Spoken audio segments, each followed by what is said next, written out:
In the heart of West Africa, where the red earth remembers every drop of blood, there once rose a kingdom of warriors, Dahomey.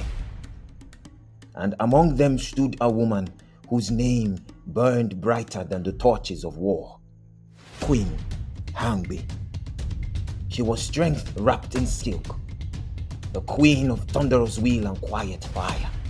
The people said the spirits had placed a warrior's heart in her chest and that her voice could command both armies and ancestors. But even the brightest flame casts a shadow. To the north, the mighty Oyo Empire watched, Dahomey with greedy eyes. Their horsemen ruled the plains. Their Alafin, king of kings, demanded tribute, gold, cowries, and slaves. And Dahomey, proud yet cornered, bowed for a time. Then one day, the messengers of Oyo came again. They carried the Alafin's command that Dahomey must kneel once more before his power. Queen Hangbe rose from her throne, her gaze sharp as forged iron, and with a voice that silenced the court, she said, "Tell the Alafin of Oyo, Dahomey bows only to the spirits of our ancestors."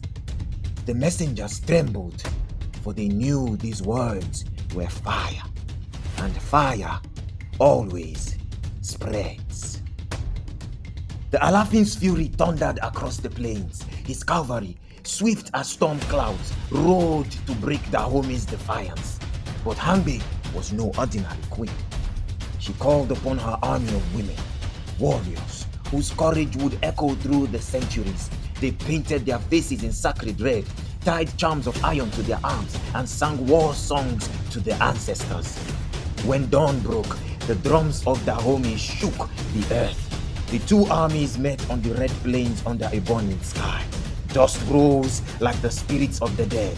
Oyo's horsemen charged, spears glinting like lightning, but the women of Dahomey stood unbroken. They fought with fury and grace, their cries mixing with the wind. Each spear strike was a prayer, each fall a promise. They fought not for gold, not for tribute, but for the soul of their land. When night came, the battlefield was silent. The moon hung over the red plains like a witness. Oyo had won the ground, but not the spirit. Queen Hangbe vanished into legend that night. Some say she fell in battle, her spear still burning in her hand. Others say the ancestors called her home before the final charge. But all agreed, her fire never died. Years later, when the women warriors of Dahomey, the Agoje, marched to war, they carried her name on their lips. Their songs whispered of the queen who defied an empire, the queen who proved that a woman's heart can hold both crown and blade. And so, when you hear the drums of Dahomey in the night, remember, once a queen stood against an empire, and the earth itself trembled with her courage.